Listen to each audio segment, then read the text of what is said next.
आता बऱ्याचशा आता नवीन आता पहिले तरी असायचं की चित्रपट क्षेत्रात नक्की कोण जाणार, कसे जाणार, पारंपरिक व्यवसाय होता. आता कुणी आपल्या आवडीनुसार, कलेनुसार या क्षेत्रात येतोय. तर याच्यामध्ये फिल्म लाईनमध्ये म्हणजे मेकअप आर्टिस्ट म्हणून एक चांगलं काम करायचं असेल, तर नक्की कुठल्या अँगलने गेलं पाहिजे? की त्याच्यामध्ये काय पहिल्या सुरुवात कशी केली पाहिजे? आता मगाशी विचारलं, की मेकअप कोर्स करून होतो का? तर मी म्हणेन, की कोर्स करून होतो असं नाही आणि नाही असं नाही पण. आणि बेसिक नॉलेज हां, पण कोर्स करून तुम्हाला माहिती मिळते. प्रॉडक्टची माहिती मिळते. पण तुम्हाला प्रॅक्टिकल खूप गरजेचं आहे. रोजच्या रोज प्रॅक्टिकल. म्हणजे त्यात सुद्धा बरेचसे प्रकार आहे. म्हणजे फिल्मचा मेकअप वेगळा, थिएटरचा वेगळा, प्लस ब्राइडलचा वेगळा, फॅशन शोचा वेगळा. असे खूप सारे प्रकार आहेत. तर तुम्ही ज्यावेळेस ब्राइडल करता त्यावेळेस तुम्हाला लिमिटेशन असतं. तुम्ही फक्त सुंदरच करायचंय. जेव्हा फॅशन करता तेव्हा तुम्हाला फॅशनच करायची म्हणजे त्यात तुम्हाला खेळायला खूप चान्स असतात. म्हणजे बरंच काही करू शकता. क्रिएटिव्ह काम खूप त्यात करू शकता. आणि फिल्ममध्ये तुम्हाला बरेच कॅरेक्टर करायचे असतात. म्हणजे एकाच ठिकाणी तुम्हाला असं लिमिट लिमिट नसतं. अनलिमिटेड तुम्हाला हे करता येतं, काम करता येतं. आणि खूप सारं तिथं तुम्हाला तुमच्यात काय-काय आहे, जेवढी काही स्किल आहे तिथे तुम्हाला दाखवता येते फिल्ममध्ये. मेकअप क्षेत्रात येण्यासाठी आता जो विषय झाला, की थोडेफार तरी तुम्ही काही सेमिनार वगैरे जॉइन केले पाहिजेत. केले पाहिजे जॉइन आणि ते दर 6 महिन्यांनी, 2 महिने तुम्हाला जसं जमेल तसे सेमिनार केले पाहिजेत. पण सेमिनार करता प्रॅक्टिकल पण खूप गरजेचं आहे. म्हणजे रोज तुम्ही 2-2, 3-3 जरी आर्टिस्ट म्हणजे काय कॅरेक्टर हाताळले, की चेहरे जरी हे केले, तरी तुम्हाला स्किन टोन कळेल. आणि यायला काहीच हरकत नाही म्हणजे. आपण बऱ्याच फक्त की पेशन्स पाहिजेत. मी त्याच विषयाकडे येत होतो, की कुठलंही क्षेत्र डिरेक्शन असो, मेकअप असो किंवा माझा आर्ट डिरेक्शन असो. बऱ्याच वेळा काय होतं आपण एखादा प्रोजेक्ट करतो, एक नाव लागतं आपलं. मग कॉलर आपली लगेच टाईट होते, की यार आपल्याला तो जमायला लागला. पण ती जबाबदारी पण तेवढी महत्त्वाची असते. मग एखादी गोष्ट काम करताना चुकलो किंवा राहिलं, तर काही लोकांनी घाई करतात लगेच इंडिव्हिज्युअल लोकांची. पण आज काही लोकांना असिस्टंट खूप वर्ष राहत नाहीत. करतात पण नंतर पूर्ण अडकतात. मग यासाठी कसं तो बॅलन्स करायला पाहिजे असं मला वाटतं. तुम्हाला कसं वाटेल याच्यात? आता मी पेशन्स जे म्हणलो ना, तर ते पेशन्स खूप गरजेचे आहेत. म्हणजे 1 फिल्म करून किंवा 2 फिल्म करून काहीच होत नाही. तुम्ही म्हणजे जर खूप मोठी उदाहरण देत नाही, पण तुम्हाला कमीत कमी 5 वर्ष, कमीत कमी 5 वर्ष ॲज अ असिस्टंट म्हणून करायला पाहिजे.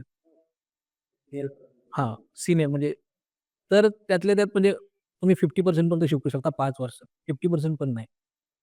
आणि एकाच माणसाकडे नाही. तर म्हणजे एक हां, प्रत्येकाचं काम करण्याची पद्धत वेगळी आहे. प्रत्येकाचं वापरण्याची पद्धत वेगळी आहे. प्रत्येकाचं प्रॉडक्ट वेगळं आहे. ते ॲप्लिकेशन वेगवेगळं आहे. त्यामुळं एकाच माणसाकडे न करता एक 4-5 लोकांकडे तरी तुम्ही कमीत कमी 5 वर्ष काम केलं, तर मग तुम्ही थोडंफार गोळा करून मग त्यातून तुम्ही एक स्वतःचं चालू करू शकता. कमीत कमी 5 वर्ष दिली पाहिजेत, पेशन्स ठेवलं पाहिजे. तरच नाही. काही अडचण आली तर विचारलं पाहिजे. तर तुम्ही पुढे हां, अडचणी म्हणजे तुम्ही काम करताना आता साहजिक मी मी जे काम करतो, ते माझं काम करतानाची टेक्निक वेगळी आहे. तर दुसरीकडे गेल्यावर त्याला वेगळं वाटलं, की बाबा यांनी आधी हे प्रॉडक्ट लावले आणि मग हे लावलं. तर तिथे जाऊन तू विचारू शकतो. किंवा मग त्यांनी परत मला विचारलं असेल, की बाबा त्यांनी ते वेगळं लावलं, तर तुम्ही वेगळं लावता. तर ते होऊ शकतं असं. असं होतं का, की आता प्रोडक्ट बदलतात किंवा बऱ्याच लोकांना काय असतं, की स्किन ॲलर्जी असते, इतर गोष्टी. मग ती काळजी कशी घेता, की तुम्ही प्रॉडक्टचं अपडेट ठेवावं लागेल तुम्हाला नेहमीच? हां, प्रॉडक्टचे अपडेट ठेवतोच. पण आजकाल काय होतं, की आर्टिस्ट पण म्हणजे स्वतःबद्दल हे म्हणतात काय ना, काळजी घेतात. तर ते विचारतात आधी, की बाबा या कंपनीचं हे प्रॉडक्ट आहे का? लूक टेस्टच्या वेळेसच आणि नसेल तर ते म्हणतात घेऊन या किंवा ते म्हणतात आम्ही घेऊन येतो. मग त्यांचे प्रॉडक्ट त्यांना वापरायचे किंवा मग आपण घेऊन यायचे प्रॉडक्ट आणि मग वापरायचे. हा तो संवाद झाला पाहिजे. हां, तो संवाद म्हणजे कनेक्शन तेवढं होतच ते लूक टेस्टच्या वेळेस तेवढं होऊन जातं आणि मग आता आर्टिस्टही कोऑपरेट करतात सगळे, की मला हेच पाहिजे असं काही म्हणजे असं हे नसतं. पण येऊ शकतं, मिळू शकतं. सेमिनार तर बऱ्याच वेळा काय होतं, की आपण भरपूर सिनेमे करतो, अवॉर्ड मिळतात, पुरस्कार मिळतात, आपोआप एक उंची वाढते, नाव मिळतं. पण कधी-कधी असं होतं का, की एखादा सिनेमा छोट्या बजेटचा आहे, पण विषय चांगले तुम्हाला काम करायचे. मग हे तुम्ही कसं बॅलन्स करता? जेव्हा स्टोरी आवडते ना, तर बजेटकडे लक्ष जातच नाही. मग ते काय होतं, की स्टोरी आवडली, की मग डिस्कस होतं आणि मग बजेटकडे बघतो पण, की असं नाही, की बाबा काय म्हणतात ना, त्यातून थोडाफार काही ना फायदा झाला पाहिजे. बरं मी एकटाच नसतो, माझ्यावर माणसं असतात.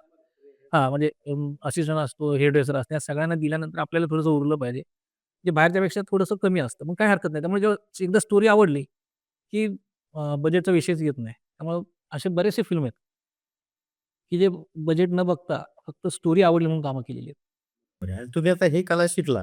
पण नक्की कोणाबरोबर तुम्ही काम केलंय? हे प्रत्येकाचा एक हात तुमच्या पाठीशी आहेच.